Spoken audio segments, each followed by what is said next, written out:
আসসালামু আলাইকুম প্রিয় শিক্ষার্থী। আমরা জানি যে রোধের ক্ষেত্রে শ্রেণী সংযোগ বা সমান্তরাল সংযোগ রয়েছে, ঠিক একইভাবে এই কোষের ক্ষেত্রেও কিন্তু সমান্তরাল সংযোগ বা শ্রেণী সংযোগ অথবা মিশ্র সংযোগ রয়েছে। এই কোষের মিশ্র সংযোগ বা সমান্তরাল সংযোগ বা শ্রেণী সংযোগ থেকে কিন্তু আমাদের অনেক অনেক উদ্দীপক এসে থাকে পরীক্ষায়, এবং উদ্দীপকগুলো যাতে করে আমরা খুব সহজে করতে পারি সেজন্য আমরা শ্রেণী সংযোগ ও সমান্তরাল সংযোগের বিষয়গুলো দেখবো সুন্দরভাবে। ধন্যবাদ। আমরা মনে করি যে একাধিক কোষ শ্রেণী সংযোগে রয়েছে, অর্থাৎ এটা যদি একটা কোষ হয়ে থাকে, একটা প্রান্ত প্লাস এবং অন্য প্রান্ত হচ্ছে মাইনাস। আমরা এটা প্রথম কোষ, এই প্রথম কোষের ঋণাত্মক প্রান্তের সাথে দ্বিতীয় কোষের ধনাত্মক প্রান্ত, আবার দ্বিতীয় কোষের, এটা প্রথম কোষ, এটা দ্বিতীয় কোষের ঋণাত্মক প্রান্তের সাথে তৃতীয় কোষের ধনাত্মক প্রান্ত, আবার তৃতীয় কোষের ঋণাত্মক প্রান্তের সাথে চতুর্থ কোষের ধনাত্মক প্রান্ত। এইভাবে যদি সংযোগ থাকে তাহলে এই কোষের এরকম সংযোগকে আমরা বলবো কোষের শ্রেণী সংযোগ। কোষের শ্রেণী সংযোগ ক্ষেত্রে এটা হচ্ছে বহিস্থ বর্তনীর রোধ যদি আর হয়ে থাকে। আর যেহেতু এটি কোষ, এই কোষ একই রকম কোষ, এক্ষেত্রে কোষ হচ্ছে আমাদের 4টি, এর অভ্যন্তরীণ রোধ যদি আমাদের আর হয়ে থাকে তাহলে এর অভ্যন্তরীণ রোধ হচ্ছে আর, এবং এর অভ্যন্তরীণ রোধ হচ্ছে আর, এবং এর অভ্যন্তরীণ রোধ হচ্ছে আর। এইভাবে n সংখ্যক অভ্যন্তরীণ রোধ থাকতে পারে। এখন n সংখ্যক অভ্যন্তরীণ রোধ যদি থাকে, আর আমরা জানি যে কোনো বর্তনীতে অভ্যন্তরীণ রোধগুলো শ্রেণী সংযোগে থাকে, এক্ষেত্রে এই বর্তনীর পরবর্তীতে আমরা ঠিক এই বর্তনীর সমান আরেকটা বর্তনী লিখতে পারি, যে এই বর্তনী সমান সমান হবে, আমরা এটাকে একটা কোষ দ্বারা যদি প্রতিস্থাপন করি, এবং এক্ষেত্রে অভ্যন্তরীণ রোধ ছিল আমাদের আর। এক্ষেত্রে যেহেতু আমাদের এই একটা, দুইটা, তিনটা, চারটা কোষ রয়েছে, তাহলে এক্ষেত্রে আমাদের যে মোট যে কোষের ভোল্টেজ হবে, যদি তড়িৎ শক্তি যদি ই হয়ে থাকে, এটা ই, এটাও তাহলে কিন্তু ই, এটাও হচ্ছে আমাদের ই, এটা হচ্ছে কিন্তু ই। এখন এক্ষেত্রে মোট হচ্ছে আমাদের 1 2 3 4টা, তাহলে এটা হচ্ছে আমাদের 4ই। অর্থাৎ এটা যদি আমাদের n সংখ্যক থাকতো, ডট ডট যদি n সংখ্যক থাকতো, তাহলে আমরা এক্ষেত্রে লিখতে পারতাম n সংখ্যক ই। এবং কোষের ক্ষেত্রে যেহেতু এই অভ্যন্তরীণ রোধগুলো এই আর ও আর আর, এই আর গুলো যেহেতু আমাদের রয়েছে, অভ্যন্তরীণ রোধগুলো যেহেতু শ্রেণী সংযোগে যুক্ত করতে হয়, তাহলে এই জন্য এই অভ্যন্তরীণ রোধ কিন্তু থাকবে, এর ভিতরে যে অভ্যন্তরীণ রোধটা থাকবে সেটি কিন্তু হচ্ছে আমাদের এন আর, অর্থাৎ যোগ হবে। তার মানে এরকম হবে R plus R plus R plus R plus R plus dot dot dot N পর্যন্ত। এই জন্য আমরা লিখতে পারি যে এন আর। এক্ষেত্রে কোষ যদি আমাদের 4টি থাকে তাহলে এন এর মান আমরা 4 বসাবো, এবং 2টি থাকলে 2 বসাবো। এখন এখানে যদি আমরা সূত্রটা বসাই তাহলে আমরা লিখতে পারবো আই সমান মোট মোট টোটাল শক্তি ছিল এক্ষেত্রে E, N E divide by R plus R, R plus R. এক্ষেত্রে কিন্তু একটি আর নয়, এখানে যেহেতু এন সংখ্যক আর রয়েছে এই জন্য আমরা লিখবো এন আর। আই সমান N E divide by R plus N R. এখানে আমাদের একটি বিষয় খুব ভালোভাবে মনে রাখতে হবে, যে একাধিক কোষ যদি শ্রেণী সংযোগে থাকে তাহলে সূত্র হচ্ছে এটি, এবং এই সূত্রটির মধ্যে একটি বিষয় খুব ভালোভাবে জানা থাকতে হবে, যদি বহিস্থ বর্তনীর রোধ এই অভ্যন্তরীণ রোধের চাইতে অনেক বেশি হয়, অর্থাৎ এই বাইরের রোধটা যদি অনেক বেশি হয়, এই বহিস্থ বর্তনীর রোধ যদি অভ্যন্তরীণ রোধের তুলনায় যদি ভেরি ভেরি গ্রেটার দেন হয়, তাহলে আমরা এটাকে এই বর্জন করে পাবো, এটাকে বাদ দিতে হবে। অর্থাৎ যদি বহিস্থ বর্তনীর রোধ, অর্থাৎ বাইরে যেটা আমরা জ্বালাচ্ছি বা যে কারেন্ট আমরা বাইরে ব্যবহার করতেছি বর্তনীতে, সেটা রোধ যদি এই কোষের অভ্যন্তরীণ রোধের ক্ষেত্রে অনেক অনেক বড় হয়, তাহলে তাকে আমরা বর্জন করব। বর্জন যদি করি তখন আমরা লিখতে পারবো আই সমান এন ই ডিভাইড বাই আর। অর্থাৎ এই ক্ষেত্রে আমাদের এন আর কে কিন্তু আমরা কি করব, বর্জন করে দেবো। এন ই বাই আর, এক্ষেত্রে লিখতে পারি এন ই বাই আর। দেখতে পাচ্ছি যে এই কারেন্টটা যে মানটা আমরা পেয়েছি, এই কারেন্টের মানের সাথে এন গুণ আছে।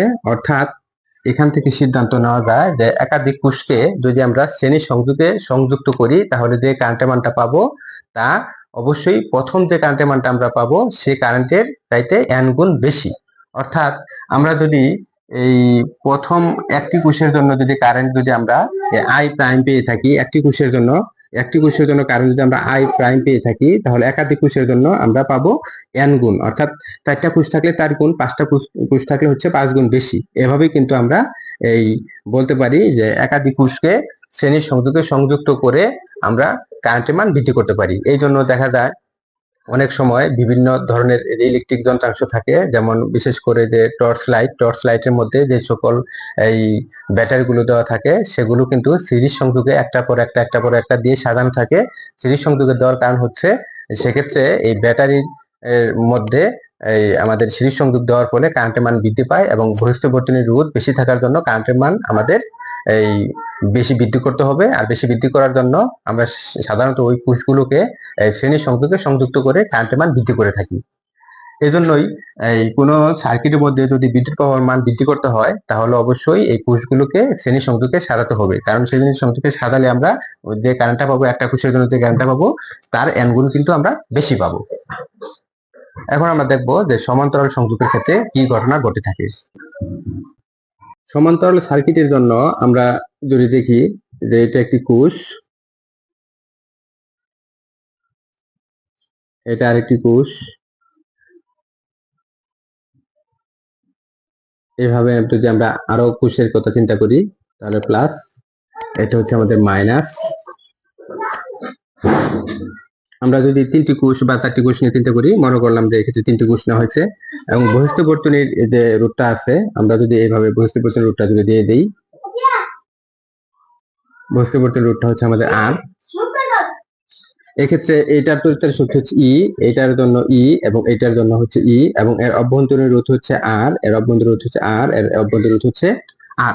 বর্তনীটি যদি এভাবে সম্পন্ন করা হয় তাহলে আমরা দেখব যে অভ্যন্তরীণ রোধ এইটা এবং অভ্যন্তরীণ রোধ এইটা এবং অভ্যন্তরীণ রোধ এইটা তিনটি কিন্তু সমান্তরালে রয়েছে। কারণ যেহেতু এই বর্তনীটি সমান্তরাল, সুতরাং এই অভ্যন্তরীণ রোধগুলো কিন্তু সমান্তরালে রয়েছে।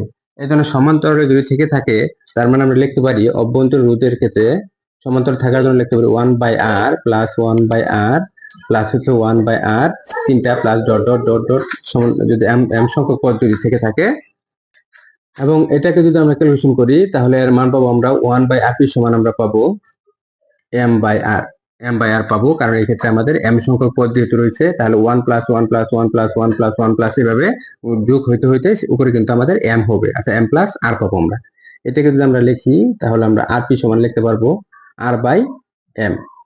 দুটি কোষ যদি থেকে থাকে তাহলে আমরা লিখতে পারি 1/rp সমান 1/r প্লাস হচ্ছে 1/r, এবং এটাকে যদি ক্যালকুলেশন করি তাহলে 1 প্লাস 1 2 ডিভাইড বাই r।